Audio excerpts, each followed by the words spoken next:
Hello friends, कैसे हो आप लोग। आई होप आप लोग अच्छे होंगे और अपनी अच्छे से तैयारी करते होंगे। ठीक है। और आप लोग अपनी पढ़ाई में बिल्कुल मन लगाए होंगे, क्योंकि बिना मेहनत के कुछ नहीं मिलता है।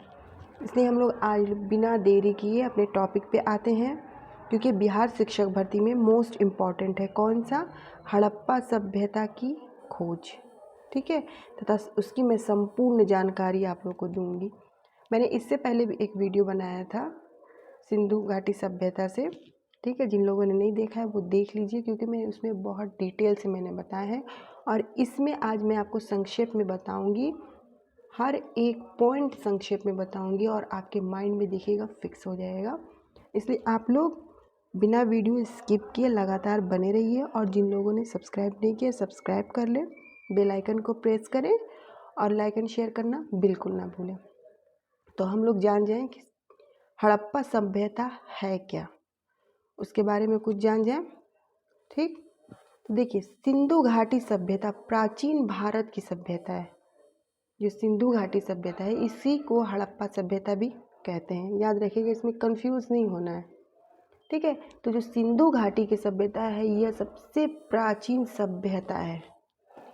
यह सभ्यता विश्व की प्राचीन सभ्यताओं में से एक है, यानी ये विश्व की प्राचीन सभ्यता है। कौन सी सभ्यता? सिंधु घाटी की सभ्यता। सिंधु घाटी सभ्यता दक्षिण एशिया में सिंधु नदी, ठीक है, दक्षिण एशिया में सिंधु नदी और प्राचीन सरस्वती नदी क्षेत्र में विस्तृत थी। इस सभ्यता को सिंधु सरस्वती सभ्यता और हड़प्पा सभ्यता के नाम से भी जाना जाता है।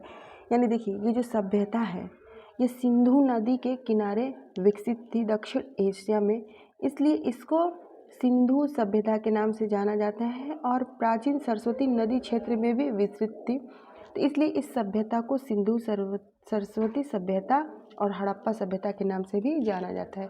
यानी आपको कंफ्यूज बिल्कुल नहीं होना है, सिंधु सभ्यता, हड़प्पा सभ्यता या फिर सिंधु सरस्वती सभ्यता, ये जो है सब एक है। ठीक है। फिर नेक्स्ट देखिए, इसमें मैंने आपको बताया ना कि मैं डिटेल से मैंने पढ़ा है, वीडियो बनाया है। जिन लोगों ने नहीं देखा है वो देख लें। और आज मैं विस्तृत रूप दे रही हूँ सिंधु सभ्यता का, ताकि आपको ज़्यादा टाइम ना लगे और हर एक पॉइंट समझ में आ जाए। ठीक है। देखिए, जो मैंने वीडियो बनाया है उसमें मैंने विस्तृत रूप से दिया। और इसमें देखिए, मैं कुछ इसमें मेन पॉइंट मैंने मेंशन किया है, जैसे ये जो सभ्यता है कांस्य युग। कौन से युग? कांस्य युग, यानी ताम्र पाषाण काल के अंतर्गत आता है। अगर क्वेश्चन पूछता है कि सिंधु सभ्यता किस काल के अंतर्गत आता है, तो यहाँ पे एक इसका जवाब रहेगा, यह कांस्य युग या ताम्र पाषाण काल से आता है। ठीक है। मैं आपको बता दूं कि जो सिंधु सभ्यता की खोज, ये भी आता है कि सिंधु सभ्यता की खोज किसने की। तो सिंधु सभ्यता की खोज किसने की थी? मैक्सिमम लोगों को पता होगा, दयाराम साहनी। दयाराम साहनी जी ने की थी। ठीक है। सिंधु सभ्यता की खोज दयाराम साहनी जी ने की थी। और कब की थी ये तो आपको पता चलेगा कि किसने की थी, दयाराम साहनी ने की थी। और कब की थी ये भी क्वेश्चन आता है कि कब। तो ये 1921 में दयाराम साहनी ने सिंधु सभ्यता की खोज की थी। ठीक है। और देखिए, ये कौन सा युग का है? यह सभ्यता कांस्य युग के अंतर्गत आता है। ठीक है। फिर देखिए, नेक्स्ट इसका है कि इस सभ्यता का विस्तार, यानी ये जो सभ्यता फैला हुआ है सिंधु घाटी सभ्यता, इस सभ्यता का विस्तार पश्चिम में बलूचिस्तान तक और पूर्व में आलमगीरपुर यानी उत्तर प्रदेश तक। ठीक है। पश्चिम में बलूचिस्तान और पूर्व में आलमगीरपुर जो उत्तर प्रदेश में है, और दक्षिण में जो है यह दाइमाबाद यानी महाराष्ट्र तक, और उत्तर में मंदा यानी जम्मू कश्मीर तक था। यानी ये जो सभ्यता सिंधु घाटी की जो सभ्यता है यह कहाँ का? पश्चिम में बलूचिस्तान, पूर्व में आलमगीरपुर उत्तर प्रदेश, दक्षिण में दाइमाबाद महाराष्ट्र तक, और उत्तर में मंदा यानी जम्मू कश्मीर तक इसका विस्तार पूरा था। ये भी क्वेश्चन आ सकता है। ठीक है। तो इसलिए इसमें मैंने जो भी पॉइंट मेंशन किया है उसको बिल्कुल नज़रअंदाज नहीं करना है, हर एक पॉइंट पे आप लोगों को फोकस करना है, ध्यान देना है। ओके। नेक्स्ट देखिए, नेक्स्ट क्वेश्चन ये है इस सभ्यता में किसानों और व्यापारियों का प्रभुत्व था, जिसके कारण इस सभ्यता को कृषि वाणिज्यिक सभ्यता के रूप में जाना जाता है। यानी ये जो सभ्यता थी सिंधु घाटी की सभ्यता बहुत ही विकसित सभ्यता थी, ठीक है। तो इसमें क्या था, किसानों और व्यापारियों का प्रभुत्व था, जिसके कारण इस सभ्यता को कृषि वाणिज्यिक सभ्यता के रूप में जाना जाता है। अगर क्वेश्चन ऐसे भी पूछ सकता है कि किस सभ्यता को कृषि वाणिज्यिक की सभ्यता के रूप में जाना जाता है, तो सिंधु घाटी की सभ्यता। एकदम इसमें कोई कंफ्यूजन है ही नहीं है, नो डाउट, आप लोग उसमें ट्रिक आउट कर दीजिएगा। ओके, फिर देखिए नेक्स्ट है कि इस सभ्यता को हड़प्पा सभ्यता के नाम से जाना जाता है, ठीक है। सिंधु सरस्वती सभ्यता के नाम से जाना जाता है, मैंने भी पहले पिछली स्लाइड में मैंने आपको बताया। तो इस सभ्यता को हड़प्पा सभ्यता के नाम से भी जाना जाता है, क्योंकि 1921 में सर्वप्रथम हड़प्पा नामक स्थान पर ही दयाराम साहनी की देखरेख में खुदाई के माध्यम से इस सभ्यता की खोज की गई थी। यानी सबसे पहले हड़प्पा नाम कैसे पड़ा, सिंधु सभ्यता कैसे पड़ा, क्योंकि सिंधु नदी, सिंधु सरस्वती कैसे पड़ा, तो सरस्वती नदी के पास ये विस्तृत थी ये सभ्यता। लेकिन यहाँ पे आता है हड़प्पा सभ्यता कैसे पड़ा इसका नाम, तो हड़प्पा नामक स्थान पर ही दयाराम साहनी जो 1921 में उन्होंने खोज किया था हड़प्पा सभ्यता सिंधु सभ्यता की, तो उन्होंने ही यहाँ पे खुदाई करवाया, जिसके कारण इसका सभ्यता की खोज हुई और उसी स्थान के नाम पर इस सभ्यता का नाम हड़प्पा सभ्यता रख दिया गया, ठीक है। नेक्स्ट है कि रेडियो कार्बन डेटिंग के आधार पे, किसके आधार पे, रेडियो कार्बन डेटिंग, ठीक है। रेडियो कार्बन जो डेटिंग होता है, तो इसके आधार पर सिंधु घाटी सभ्यता का काल 2500 से 1750, कितना से 2500 से 1750 ईसा पूर्व के आसपास निर्धारित किया गया है कार्बन डेटिंग मशीन से। ओके, फिर देखिए नेक्स्ट है कि इस सभ्यता की सबसे प्रमुख विशेषता, सिंधु घाटी सभ्यता की जो प्रमुख विशेषता थी नगर योजना। मोस्ट इम्पॉर्टेंट क्वेश्चन पूछ सकता है कि नगर योजना किस सभ्यता की प्रमुख विशेषता थी, तो कौन सी सभ्यता की, हड़प्पा सभ्यता की, ठीक है। इस सभ्यता के दौरान शहरों को 2 भागों यानी दुर्ग जिस शासक वर्ग द्वारा अधिकृत और निचले शहर आम लोगों का निवास स्थान में विभाजित किया गया था। यानी इस सभ्यता की जो प्रमुख विशेषता थी वह नगर योजना थी, और इस सभ्यता को 2 भागों में बांटा गया था। एक शासक वर्ग द्वारा अधिकृत और निचले शहर आम लोगों के निवास स्थान में विभाजित किया गया था। यानी जो नगर व्यवस्था से इससे पता चलता था ये काफ़ी यह विकसित सभ्यता थी, ठीक है। फिर नेक्स्ट देखिए धौलावीरा, कौन सा, धौलावीरा इस सभ्यता का एकमात्र स्थल है जहां शहर को 3 भागों में विभाजित किया गया था। जितने इसकी जो सिंधु घाटी सभ्यता यानी हड़प्पा सभ्यता में जितने भी नगर थे उसमें क्या हुआ था, 2 भागों में विभाजित किया था, लेकिन एक धौलावीरा इस सभ्यता का एकमात्र स्थल था। धौलावीरा याद रखिएगा, धौलावीरा इस सभ्यता का एकमात्र स्थल है जहाँ शहर 3 भागों में विभाजित थे। कितने भागों में, 3 विभागों में विभाजित थे, याद रखिएगा इसको, धौलावीरा को 3 भागों में विभाजित थे। चंदहुद्रो, कौन सा, चहुंद्रो एकमात्र ऐसा शहर था जहां दुर्ग नहीं थे, यानी यहाँ पे कोई व्यवस्था नहीं थी। जैसे सब शहरों को कितना 2 भागों में विभाजित था, लेकिन धौलावीरा 3 भागों में विभाजित था, लेकिन चहुंद्रो एकमात्र ऐसा शहर था जहाँ पे कोई दुर्ग नहीं थे, यानी कोई वहाँ पे विभाजन नहीं था, ठीक है। याद रखिएगा, एक एक पॉइंट इम्पॉर्टेंट होता है इसमें। नेक्स्ट देखिए, नेक्स्ट है कि इस सभ्यता में नगर योजना यानी ग्रिड प्रणाली पर आधारित है। ये सभ्यता जो है नगर योजना यानी ग्रिड प्रणाली पे क्या थी, या आधारित थी। इस सभ्यता के लोग भवन निर्माण के लिए पके हुए ईंटों का इस्तेमाल करते थे। इसके अलावा नालियों का उत्तम प्रबंध, किलाबंद दुर्ग और लोहे के औजारों की अनुपस्थिति इस सभ्यता की प्रमुख विशेषता थी, ठीक है। तो ये जो आता है ग्रिड पद्धति यानी ग्रिड प्रणाली, ये किससे रिलेटेड है, यह किससे है, सिंधु घाटी सभ्यता से। याद रखिएगा, ग्रिड प्रणाली भी कई बार पूछ चुका है। फिर नेक्स्ट देखिए कि सिंधु सभ्यता के लोगों ने सर्वप्रथम, जो सिंधु घाटी सभ्यता के लोग थे, उन्होंने सर्वप्रथम कपास का उत्पादन किया था, जिसे ग्रीक भाषा में सिंडम कहा जाता है। यह सिंध से प्राप्त हुआ था।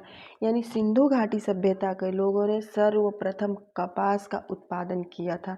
जब खुदाई हुआ तो उसमें मिला इसके साक्ष्य, जिसे ग्रीक भाषा में सिंडम कहा जाता है। ठीक है, जिसे ग्रीक भाषा में सिंडम कहा जाता है। ठीक, फिर नेक्स्ट देखिए, नेक्स्ट है कि सिंधु घाटी सभ्यता के लोग बड़े पैमाने पर गेहूं और जौ का उत्पादन करते थे। उनके द्वारा उगाए जाने वाले अन्य फसल दाल, धान, कपास, खजूर, खरबूजे, मटर, तिल और सरसों थे।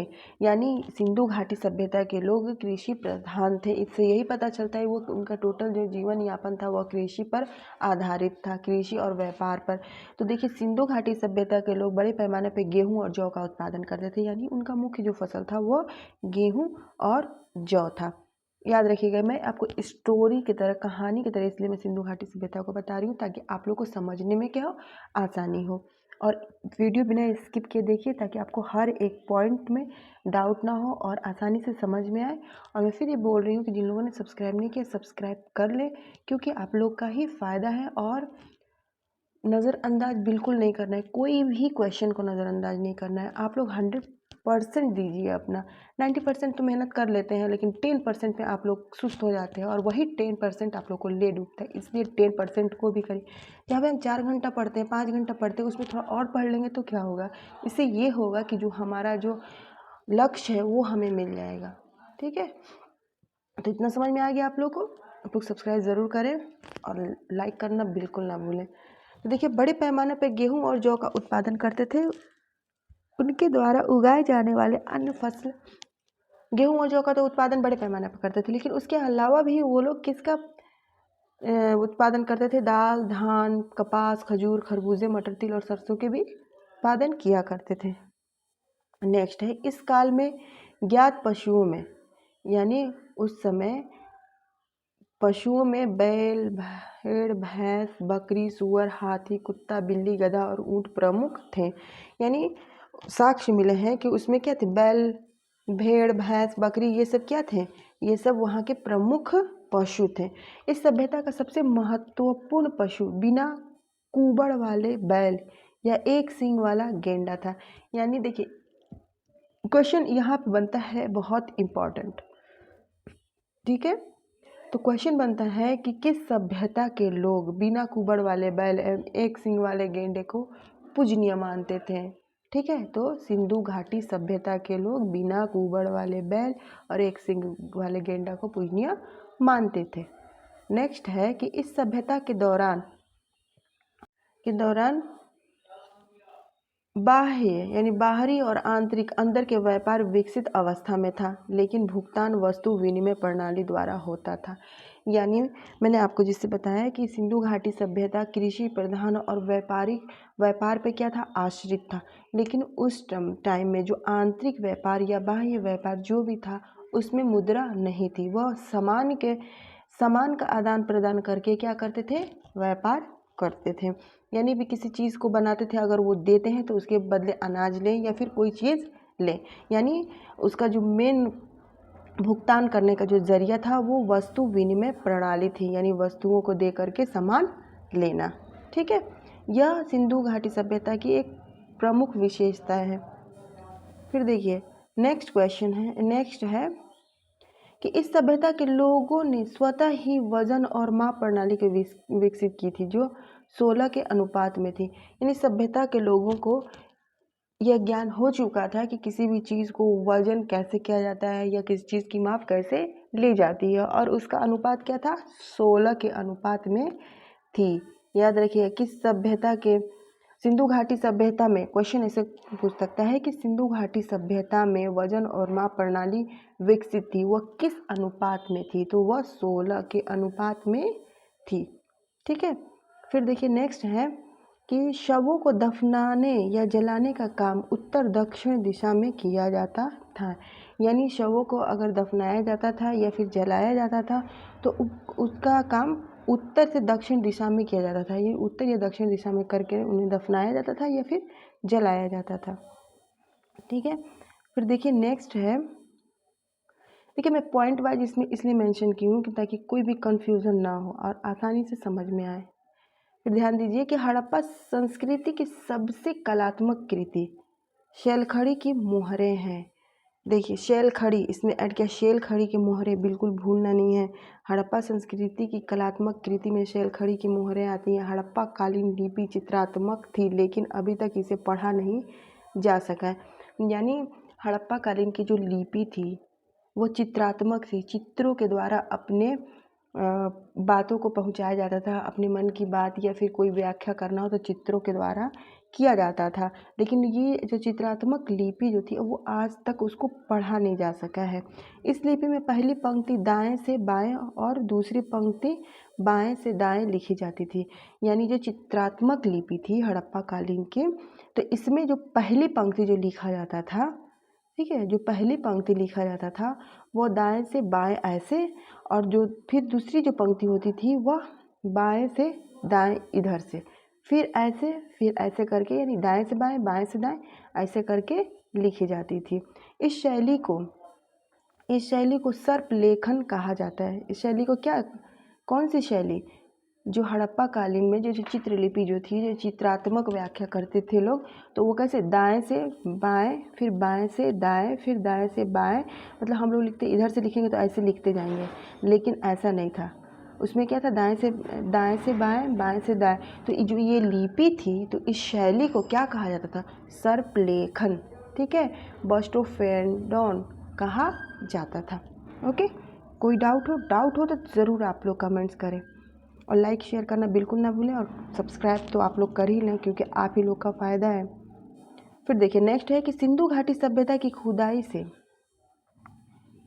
स्वास्तिक के निशान भी मिले हैं।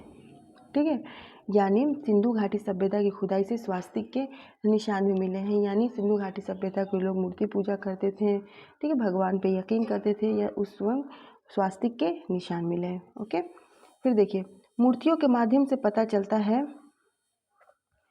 कि सिंधु घाटी सभ्यता के दौरान देवी माँ, मातृ देवी या शक्ति की पूजा होती थी। इसके अलावा योनि उनके अंक पूजा के भी सबूत मिले हैं। ओके, फिर देखिए नेक्स्ट है कि इस काल के प्रमुख देवता, सिंधु घाटी सभ्यता में पूछा है तो प्रमुख देवता कौन थे, तो प्रमुख देवता पशुपति महादेव अर्थात पशुओं के भगवान आदि शिव थे। क्वेश्चन आएगा सिंधु घाटी सभ्यता के प्रमुख देवता कौन थे, पशुपति महादेव, यही आता है। ठीक है, यानी पशुओं के भगवान आदि शिव थे, जिनकी आकृति खुदाई से प्राप्त एक मोहर पर मिली है। यानी जो मोहरें थी उस पर उनके चित्र उकेरे गए थे। इस आकृति में एक पुरुष योग मुद्रा में बैठे हुए हैं एवं 4 जानवर, कौन कौन से, हाथी, बाघ, गेंडा और भैंस से घिरे हुए हैं। इसके अलावा इनके पैरों के पास 2 हिरण खड़े हैं। सिंधु घाटी सभ्यता के दौरान शिवलिंग की पूजा की भी व्यापक रूप से होती थी। ठीक है, फिर देखिए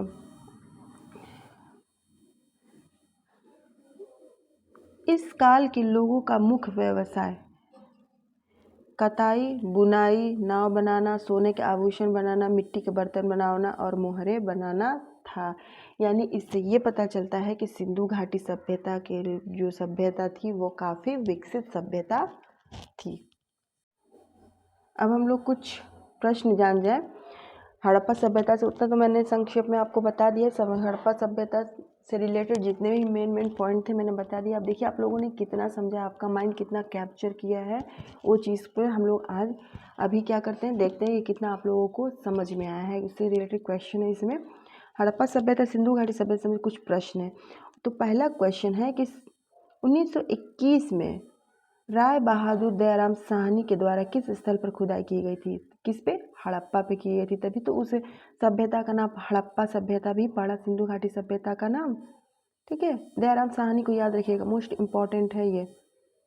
फिर नेक्स्ट है कि अपवाह तंत्र का निर्माण सबसे पहले किस सभ्यता के लोगों ने किया था, तो सिंधु घाटी सभ्यता के लोगों ने किया था। नेक्स्ट है कि आरंभिक वैदिक साहित्य में सर्वाधिक वर्णित नदी कौन सी है, तो जो आरंभिक वैदिक साहित्य है, ठीक है, तो उसमें ज़्यादा किसका वर्णन मिलता है? तो सिंधु नदी का वर्णन मिलता है। सिंधु नदी के किनारे ही तो ये जो सभ्यता का विकास हुआ, जिसके कारण सिंधु सभ्यता कहते हैं। तो सबसे अधिक आरंभिक वैदिक साहित्य में किस नदी का मिला है वर्णन? सिंधु नदी का। नेक्स्ट देखिए, फास्ट, एकदम फास्ट चलिए, क्योंकि आलस बुरी बला है और फास्ट चलना सबसे अच्छा होता है। ओके, फास्ट चलेंगे तो माइंड भी कॉन्सेंट्रेट रहेगा। आर्य सर्वप्रथम कहाँ बसे थे? तो आर्य सर्वप्रथम सप्त सिंधु प्रदेश में बसे। मोस्ट इम्पॉर्टेंट क्वेश्चन है ये। आर्य सर्वप्रथम कहाँ बसे थे? सप्त सिंधु प्रदेश में। कई बार पूछ चुका है, इसको एकदम नज़रअंदाज नहीं करना है। नेक्स्ट है कि ईंटों की कृत्रिम गोडी, यानी जिसको डाइक्याट कहा जाता है, वाला एकमात्र सिंधु स्थल कौन सा था? तो लोथल। लोथल क्या था? ईंटों की कृत्रिम गोदी वाला एकमात्र सिंधु स्थल था। याद रखिएगा लोथल को। फिर नेक्स्ट है इसमें, नेक्स्ट देखिए कि ऋग्वेद में सबसे ज़्यादा किस नदी का उल्लेख मिलता है? जैसे कि मैंने आपको बताया कि वेद में सबसे ज़्यादा किस नदी का उल्लेख मिलता है? सिंधु नदी का। तो वही इसमें पूछ रहा है कि ऋग्वेद में सबसे ज़्यादा किस नदी का उल्लेख मिलता है? तो सिंधु नदी का। नेक्स्ट है कि कांसे की नर्तकी, मोस्ट इम्पॉर्टेंट क्वेश्चन, वह पुजारी क्या है? कांसे की नर्तकी मोस्ट इम्पॉर्टेंट है। वह पुजारी का भवन के साक्ष्य कहाँ से प्राप्त हुआ है? तो मोहनजोदड़ो से प्राप्त हुआ है। याद रखिए, कांसे की नर्तकी किससे रिलेटेड है? मोहनजोदड़ो से रिलेटेड है। मोहनजोदड़ो में ही कांसे की नर्तकी व पुजारी के भवन के साक्ष्य मिले हैं। फिर नेक्स्ट क्वेश्चन है, ये किस सभ्यता को प्रथम नगरीय क्रांति कहते हैं? तो वो हड़प्पा सभ्यता। ठीक है। किस स्थल में नर्तकी के कांस्य प्रतिमा प्राप्त हुई? मोहनजोदड़ो। ठीक है, कोई भी कंफ्यूजन नहीं है। अगर है तो आप लोग कमेंट ज़रूर करें, मैं बार बार कहती हूँ। फिर देखिए, नेक्स्ट क्वेश्चन है कि किस हड़प्पाई स्थल को सिंधु सभ्यता के औद्योगिक शहर कहा जाता है? तो चनहूद्रो को क्या सिंधु सभ्यता का औद्योगिक शहर कहा जाता था? किसे सिंधु सभ्यता का अर्ध औद्योगिक नगर माना जाता है? हड़प्पा को। ठीक है, चनहूद्रो को औद्योगिक शहर कहा जाता है सिंधु सभ्यता का, लेकिन अर्ध औद्योगिक, यहाँ अर्ध जुड़ा है, अर्ध औद्योगिक नगर कहा जाता है, हड़प्पा को कहा जाता है। फिर नेक्स्ट है कि कुछ विद्वान हड़प्पाई स्थल को सिंधु सभ्यता की तीसरी राजधानी मानते हैं। ये भी क्वेश्चन बहुत इंपॉर्टेंट है, क्योंकि कई बार एग्जाम में ये पूछ चुका है, घुमा फिरा के पूछता था कि बच्चे कन्फ्यूज है, लेकिन आपको कन्फ्यूजन बिल्कुल नहीं होना है। तो जो कालीबंगा है, कालीबंगा को हड़प्पाई स्थल को सिंधु सभ्यता की तीसरी राजधानी मानते हैं। क्या सिंधु सभ्यता के लोगों को लोहे की जानकारी थी? नहीं, बिल्कुल नहीं, लोहे की जानकारी उन्हें नहीं थी। गुजरात के किस स्थान पर हड़प्पा सभ्यता के अवशेष मिले? लोथल में। लोथल में क्या मिले हैं? हड़प्पा सभ्यता के अवशेष मिले, और ये लोथल कहाँ है? गुजरात में। फिर देखिए, नेक्स्ट है कि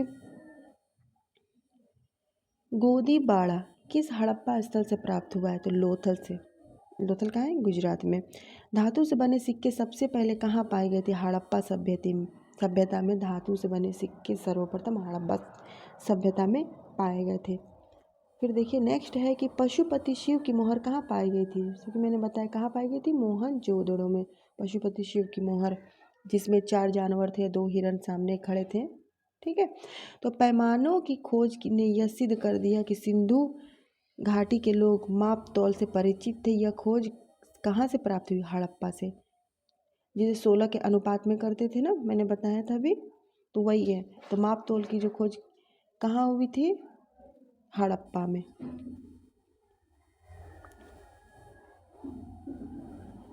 प्राचीन इतिहास में किस सिंधुकालीन स्थल में से एक ईंट पर बिल्ली का पीछा करता हुआ कुत्ते के पंजों के निशान मिले हैं? कहाँ पे? चुनहूदड़ो में। कहाँ पे? चुनहूदड़ो में।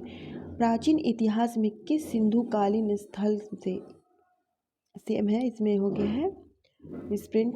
तो क्या कहाँ पे मिले थे? एक ईंट थी। ठीक है, उस ईंट पर बिल्ली का पीछा करते हुए कुत्ते के पंजों के निशान मिले हैं। तो कहाँ मिले हैं? चनहूदड़ो में। फिर देखिए, नेक्स्ट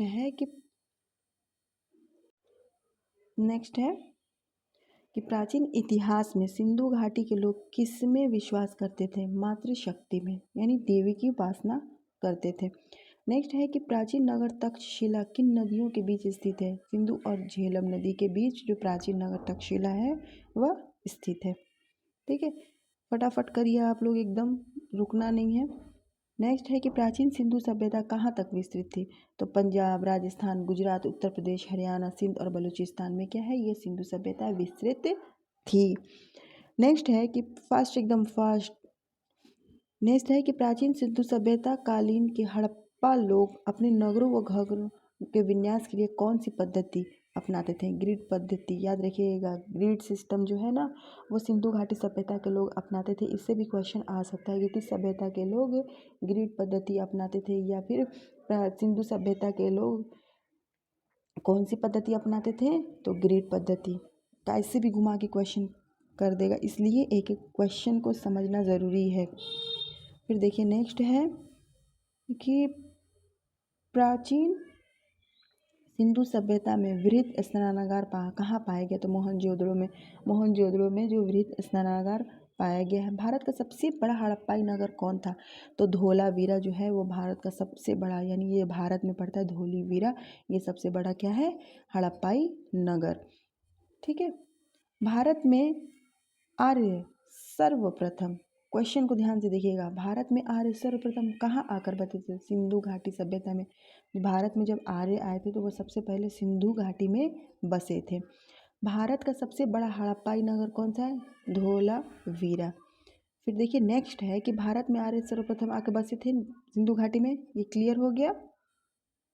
नेक्स्ट है कि भारत में सिंधु सभ्यता से संबंधित सर्वाधिक स्थल कहाँ खोजे गए? तो गुजरात में। गुजरात में जो खुदाई हुई वहाँ पे सिंधु घाटी सभ्यता के ज़्यादा ही साक्ष्य मिले हैं, सबसे ज़्यादा नगर वहीं पे खोजे गए हैं। नेक्स्ट है कि 1922 में मोहनजोदड़ो की खोज किसने की थी? 1921 में सिंधु घाटी सभ्यता हड़प्पा सभ्यता किसने खोज की? दयाराम साहनी ने की थी। और 1922 में मोहनजोदड़ो की खोज किसने की थी? तो रखाल दास बनर्जी ने की थी। पाकिस्तान के लरकना ज़िले में है, जो कहाँ है? पाकिस्तान के लरकना ज़िले में। मैं आपको फिर बता दूं, मैं सिंधु घाटी सभ्यता का एक पूरी डिटेल में मैंने वीडियो बनाया है, किसने किसने कब खोज की थी और प्रेजेंट टाइम में वह स्थान कहाँ है। तो जिन लोगों ने नहीं देखा है वो देख ले, ताकि कोई भी डाउट ना हो। फिर देखिए नेक्स्ट है कि मोहनजोदड़ो, ये देखिए अक्सर पूछता है एग्जाम में, मोहनजोदड़ो का जो शाब्दिक अर्थ क्या होता है?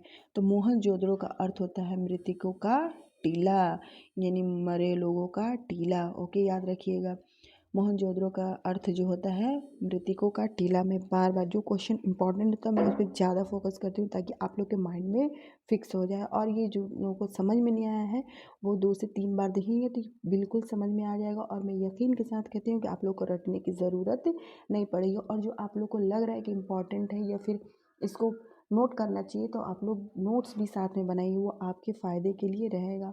क्योंकि जब भी मन करेगा आप लोग पेज पलट के अपना पढ़ाई कर सकते हैं, इसलिए नोट्स बनाना बहुत ज़रूरी है। और जिन लोगों ने सब्सक्राइब नहीं किया वो सब्सक्राइब कर ले, क्योंकि बेनिफिट आप ही को होने वाला है। फिर देखिए नेक्स्ट क्या है कि मोहनजोदड़ो से प्राप्त सबसे बड़ी इमारत कौन थी? तो अन्नगार। अन्नगार मोहनजोदड़ो में सबसे बड़ी इमारत थी। नेक्स्ट है कि रेडियो कार्बन डेटिंग से हड़प्पा सभ्यता का समय कितना बताया है? तो रेडियो कार्बन डेटिंग जो मशीन है उसे हड़प्पा का सभ्यता 2750 से 1750 ईस्वी पूर्व तक बताई। ये भी एग्जाम में आता है। ठीक है, यानी मैं बता दूं कि जितने इम्पॉर्टेंट क्वेश्चन है और जितने इम्पॉर्टेंट टॉपिक है वो मैं इसे मेंशन इसलिए की हूँ ताकि आपका कोई भी छूटे ना, और किसी को भी स्किप करने लायक नहीं है। मैं खुद छाट छाट के एक एक मोस्ट इम्पॉर्टेंट टॉपिक क्वेश्चन इसे मेंशन की हूँ, इसलिए आप लोग स्किप बिल्कुल ना करें। फिर देखिए नेक्स्ट है कि लोथल और चनहुदड़ो में हड़प्पा का कौन सा महत्वपूर्ण उद्योग था? तो बीड मेकिंग, यानी मनका बनाने का उद्योग जो था वह लोथल और चनहुदड़ो में हड़प्पा का मोस्ट, ये क्या था? व्यापार था, उद्योग था। ठीक है, फिर देखिए नेक्स्ट है कि लोथल नामक स्थान पर किस सभ्यता का जहाजी मालघाट था?